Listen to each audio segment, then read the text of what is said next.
గౌరీశంకర్ గారు కథలు చాలా చక్కగా చెప్తున్నారు. చాలా నీతి మనం నేర్చుకోవాల్సిన ఎన్నో ఉన్నాయి కథల ద్వారా. ఇక బొమ్మలు చెప్పిన కథల్లో రెండవ బొమ్మ 15వ కథ చెప్పబోతున్నారు. ఏం కథ చెప్పండి. ఒక ఊళ్ళో మామూలుగా ఊరు, రాజ్యం, పట్టణం, గ్రామం అని ఇలా కథలు మొదలవుతాయి. ఒక ఊరు, ఆ ఊర్లో ఒక బ్రాహ్మణుడు ఉంటాడు. ఆ బ్రాహ్మణుడికి 3 కొడుకులు ఉంటారు. ఆ రోజుల్లో అందులో 3 మగపిల్లలు కదా, కాబట్టి మగపిల్లలకి చదువు ముఖ్యం. అంటే ఆడపిల్లలకు ముఖ్యం కాదని కాదు, ఆ రోజుల్లో మగపిల్లలకి ఎక్కువ. కాబట్టి ఆ బ్రాహ్మణుడికి ఉన్నటువంటి ఆ 3 కొడుకుల్ని ఉన్నత విద్యలు, బాగా చదువులు చదివించాలి అని ఎప్పుడు మనం పిల్లల్ని ఫారిన్కి పంపించి ఎలా చదివిస్తున్నాం, ఆ రకంగా ఆ బ్రాహ్మణుడు ఆ 3 కొడుకుల్ని కూడా మీకు ఏ విద్య, ఏ అంశం ఇష్టమో, ఇవాళ మనం డాక్టర్స్, ఇంజనీర్స్, ఈ బీటెక్, అందులో రకరకాల ఇవి కోర్సులు చేస్తున్నాం కదా, ఆ రకంగా ఆ రోజుల్లో కూడా ఆ రోజులకు తగినటువంటి విద్యలు ఉండేవి. ఈ 3 కొడుకుల్ని కూడా మీరు వెళ్ళి దేశాంతరం ఎక్కడో వెళ్ళి చదువుల కోసం మనం బయటి దేశాలకు వెళ్ళినట్టుగా, అది ఒక చిన్న ఊరు కాబట్టి దేశాంతరం వెళ్ళి సరి అయిన గురువు దగ్గర మీరు 3 ఆలోచించి మీరంతా కూడా విద్యావంతులై విద్యను నేర్చుకుని తిరిగి ఇంటికి రండి అని చెప్పేసి ఆ తండ్రి ఆ 3 కొడుకుల్ని కూడా పంపిస్తాడు. 1 ఫైన్ మార్నింగ్ ఒక రోజు ఆ 3 కూడా బయలుదేరతారు.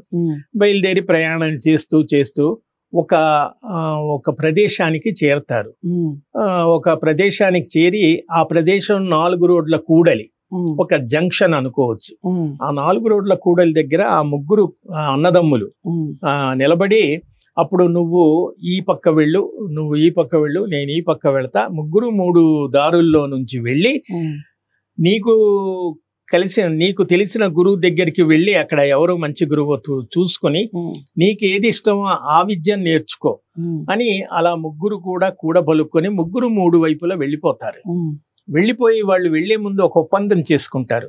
మన కోర్సు, ఇవాళ మనం కోర్సు అంటున్నాం కదా, ఆ విద్యాకాలం పూర్తి కాగానే 1 ఏడాది పాటు ఆ విద్యాకాలం 3 విద్యలు నేర్చుకున్న తర్వాత తిరిగి మనం 3 కూడా వచ్చి ఈ ప్రదేశంలోనే మనం కలవాలి. ఈ 4 రోడ్ల కూడలి దగ్గరే మనం కలుసుకొని అందరం కలిసి మనం ఇంటికి వెళదామని ఇలా ఒక ఒప్పందం చేసుకుని 3 దారుల్లో వెళ్ళిపోతారు.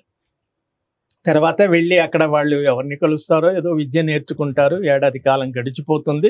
తిరిగి మళ్ళీ 3 కూడా వచ్చి అనుకున్న రోజు, ఆ రోజు వచ్చి అక్కడ అందరూ కూడా ఆ 3 ఆ ప్రదేశంలో కలుసుకుంటారు. కలుసుకున్నప్పుడు అప్పుడు ఆ 3 ఒకళ్ళనొకళ్ళు అడుగుతారు, నువ్వు ఎక్కడికి వెళ్ళావు, ఎవరి దగ్గర నేర్చుకున్నావు, ఏం విద్య నేర్చుకున్నావు అంటే ఆ చిన్నవాడు చెప్తాడు, నేను విశల్య కరణి విద్య అనేది నేర్చుకున్నాను. అంటే ఏమిటి అది? శల్యము అంటే ఎముకలు, మానవ శరీరంలో ఉండేటువంటి మాంస ఇది కాకుండా ఎముకలతో కూడిన అస్థి పంజరం. ఇప్పుడు మాంసము, రక్త మాంసాలతో కూడింది దేహం. అస్థి పంజరం పైన మనకి రక్త మాంసాలతో కూడి ప్రాణం కలిస్తేనే ఒక జీవి మనకు వస్తాడు. కాబట్టి నేను నేర్చుకున్నది ఏమిటంటే విశల్య కరణి విద్య అంటే ఎముకలని చెల్లాచెదరు పడినటువంటి ఒక ఎముకలనన్నీ కూడా ఒక చోట పేర్చి, ఒక రకంగా మెడిసిన్ కోర్స్ అని అనుకోవచ్చు ఇవాళ మనం దాన్ని అప్లై చేసుకుంటే. ఆ ఎముకలన్నీ కూడా ఒక చోట పేర్చి ఏ ఎముక ఎలా ఉండాలి, అస్థిపంజరానికి పైనుంచి కింది వరకు అది ఎముకల గూడే కదా, అవన్నీ కూడా విరిగిపోయి చెల్లాచెదురుగా పడిన సందర్భంలో ఆ ఎముకలన్నీ కూడా ఒక చోట చేర్చి ఏ ఎముక ఎలా ఉండాలి, ఏ ఎముకలో ఎలా ఉండాలి అనేది అంతా ఒక స్ట్రక్చర్గా, ఒక పద్ధతిగా పెట్టేటువంటి నైపుణ్యం కలిగిన విద్యను నేను నేర్చుకున్నాను అంటాడు. ఆహా, చాలా బాగుంది అని మధ్యవాడు, అంటే మధ్యలో ఉన్నటువంటి వాడు, వీడు చివరి వాడు ఈ విద్య నేర్చుకున్నాడు. మధ్యవాడు నువ్వే విద్య నేర్చుకున్నావని మిగతా 2 అన్నా తమ్ముడు అడుగుతారు. ఇప్పుడు వాడంటాడు, సంధానకరణి విద్య నేర్చుకున్నాను.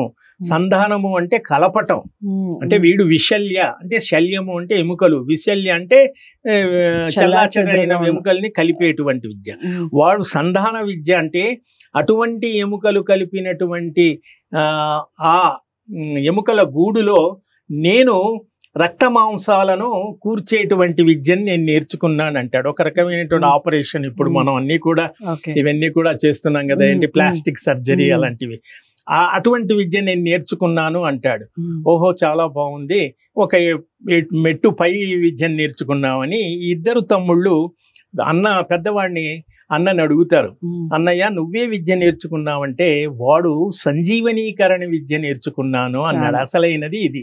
సంజీవని అంటే జీవం పోయటం, ప్రాణం.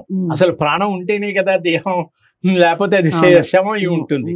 కాబట్టి ఒకడు ఎముకలను, ఇంకొకడు రక్త మాంసాలను, ఒక భౌతికమైన దేహం ఏర్పడింది. ఆ దేహంతో ఏం పని? ఎప్పుడు దాని విలువ పెరుగుతుంది? దాంట్లో ప్రాణం ఉన్నప్పుడు విలువ పెరుగుతుంది. అటువంటి ప్రాణాన్ని పోసే విద్యను నేను నేర్చుకున్నానని ఆ పెద్దవాడు చెప్తాడు. వీళ్ళ పేర్లు మనకెక్కడా ఉండదు, ఇలా కథ నడుస్తుంది. చాలా మంచి విద్యలు నేర్చుకున్నాం మన ముగ్గురం, మనం మన రాజ్యానికి, మన దేశానికి వెళ్ళిపోయి హాయిగా మన వృత్తుల్ని సమాజ సేవకు ఉపయోగిద్దాం అని చాలా సంతోషంతో ముగ్గురు బయలుదేరి వస్తూ ఉంటారు. అలా వస్తున్న దారిలో ఒక అడవిని చేరుకుంటారు. ఆ అడవి అనగానే మనకేంటి, మృగాలు, జంతువులు ఇవే కనబడతాయి. వస్తూ ఉంటే ఒక పెద్ద పులి చచ్చి పడి ఉంటుంది. అంటే చనిపోయినటువంటి ఒక పులి కళేబరం, శవం ఉంటుంది. ఆ చనిపోయిన పులిని మరి జంతు లక్షణాలు ఏమిటంటే, ఒక జంతువు చనిపోతే మరో జంతువు ఆ జంతు మాంసాన్ని తినేటువంటి ఒక ఇది మనకు ఉంటుంది. కాబట్టి ఆ చనిపోయిన పులిని తినడానికి ఇంకా మిగతా జంతువులు, తోడేళ్లు, అవి ఇవి నక్కలు ఏవో ఉంటాయి కదా, జంతువులన్నీ పడి ఆ పులి శవంపై పడి దాన్ని పీక్కు తింటూ ఉంటాయి. ఆ దృశ్యం ఈ ముగ్గురు అన్నదమ్ముళ్ళకి కనబడుతుంది. అప్పుడు వాళ్ళు అయ్యయ్యో ఆ పులిని చనిపోయింది, ఆ చనిపోయిన పులిని ఇవన్నీ కూడా తినేసి మరి చేస్తున్నాయి అని చెప్పి వీళ్ళు వెళ్ళి వాటినన్నిటిని కూడా తరిమేస్తారు. తరిమేస్తే ఆ పులి ఎముకలన్నీ కూడా చల్లాచెదురుగా పడిపోయి ఉంటాయి. తర్వాత దాని రక్కినటువంటి ఆ మాంస ముక్కలు అవన్నీ కూడా అక్కడక్కడ అలా పడి ఒక భయంకరమైన బీభత్సమైన దృశ్యం కనపడుతుంది. అప్పుడు ఈ ముగ్గురు ఏమనుకుంటారంటే, మనం నేర్చుకున్న విద్యని ప్రాక్టికల్ గా ఒకసారి టెస్ట్ చేసి చూద్దాం అని చెప్పేసి ఆ చిన్నవాడు ఏం చేస్తాడు, ఆ ఎముకలన్నీ తెచ్చి ఆ పులి ఎలా ఉంటుందో, అంటే మానవ శరీరం కాదు ఇది, ఒక మృగం శరీరం, అన్ని కూడా అలా పేర్చేస్తాడు. ఒక ఆర్డర్ లో పేర్చేటప్పటికి ఆహా మంచి నీ విద్య ప్రాక్టికల్ గా నువ్వు ప్రూవ్ చేసావు అని ఆ రెండో వాడు ఏం చేస్తాడు, దానికి కావలసినటువంటి మలమాంసాలు అవన్నీ కూడా కూర్చేస్తే ఆ పులి దేహం షేపు తయారయ్యి ఉంటుంది. ఇక మూడవ వాడు ఏం చేశాడు, సంజీవనీకరణ విద్య. ఈ సంజీవకరణ అంటే దాన్ని ప్రాణం పోయాలి కాబట్టి వాడు వెంటనే దానికి ప్రాణం పోసేస్తాడు. ప్రాణం పోయగానే అది ఏమిటి, అది భయంకరమైన ఒక మృగం, మనుషుల్ని చంపుకు తినేది. వీళ్ళు ముందు ఆలోచన లేకుండా వాళ్ళ విద్యలు ప్రదర్శించుకుని కావడానికి కోసం వాడు ప్రాణం పోసేటప్పటికి వెంటనే ఆ పులి భయంకరంగా గాండ్రిస్తూ అది కళ్ళన్నీ కూడా ఎర్రగా కళ్ళు చేసి పంజా విసిరి ఈ ముగ్గురిని కూడా చంపేస్తుంది. ముగ్గురు చనిపోతారు. ఇక్కడ బేతాళుడి యొక్క ప్రశ్న ఏమిటంటే, ఆ ముగ్గురు ఆ పులిని బ్రతికించారు, మరి పులికి ఏం తెలుస్తుంది, అది మనిషి కాదు, అది వాటికి న్యాయాన్యాయాలు ధర్మాధర్మాలు తెలియదు కదా, ఒక జంతువు, మృగం, అందులో క్రూర మృగం, దాని ధర్మం అది చేసింది. కాబట్టి అది చనిపోవడానికి కారణం ఎవరు ఈ ముగ్గురిలో అని బేతాళుడు విక్రమార్కుడిని ప్రశ్నిస్తాడు. చనిపోవడానికి కారణం ఏంటంటే ప్రాణం పోసిన వాడే కారణం. ఆవిడ ఎముకలు కూర్చాడు, వాడు మనమాంసాలు కూర్చాడు, దాని అంతవరకు పర్వాలేదు కానీ మరి ఈ ముగ్గురికి అది బతికితే మనల్ని చంపేస్తుందనే ఆలోచన జ్ఞానం లేకుండా ఆ పెద్దవాడు ప్రాణం పోయటం వల్లే వాళ్ళ ప్రాణాల మీదకి తెచ్చుకున్నారు. కాబట్టి మనం ఏదైనా ఒక పని చేసేటప్పుడు మనకెంత విద్యలు తెలిసినా కూడా దానివల్ల వచ్చేటువంటి రిజల్ట్ ఏమిటి, దానివల్ల వచ్చే పాజిటివా నెగిటివా అని ఆలోచించి మనుషులు ప్రవర్తించాలే తప్ప నాకు అన్నీ తెలుసని విర్రవీగుతూ తాను ఏదో చేస్తే ఏదో అయిపోయి చివరికి జీవితాలు ఈ విధంగా నశించిపోతాయని ఒక నీతిని కథ ద్వారా మనకు చెప్తున్నారు. రైట్, చాలా చక్కగా చెప్పారు. తెలుసుకున్నారు కదా నీతి ఏమిటి అనేది. తనకు మాలిన ధర్మాలు కానీ, తనకు మాలిన విద్యలు కానీ, అంటే మనకి విద్య వచ్చినా ఎవరికి చెప్పాలి, ఎలాంటి వాళ్ళకి, ఎదుటి వాళ్ళ నుంచి వచ్చే రెస్పాన్స్ వల్లనే మనం చెప్పే విధానం కానీ, మనం చెప్పే మాటలు కానీ వాళ్ళకి ఎంతవరకు పనికొస్తాయి, వాళ్ళ జీవితం ఎంతవరకు నిలబడుతుంది అన్న గ్రహింపు ఉండి అలాంటి విషయాలు చెప్పడం వలన వాళ్ళకి మేలు జరుగుతుంది. అలా కాక మనకు వచ్చు కదా అని ప్రదర్శిస్తే ఈ కథలో ఏం జరిగిందో అలాంటిదే జరుగుతుంది. అంటే కొంచెం అన్న విచక్షణ జ్ఞానం అనేది ఉండాలి ప్రతి మనిషికి కూడా. మరి ఈ వీడియో అందరికీ షేర్ చేయండి, లైక్ చేసి ఛానల్ని సబ్స్క్రైబ్ చేసుకోండి. మరో మంచి కథతో మళ్ళీ కలుద్దాం.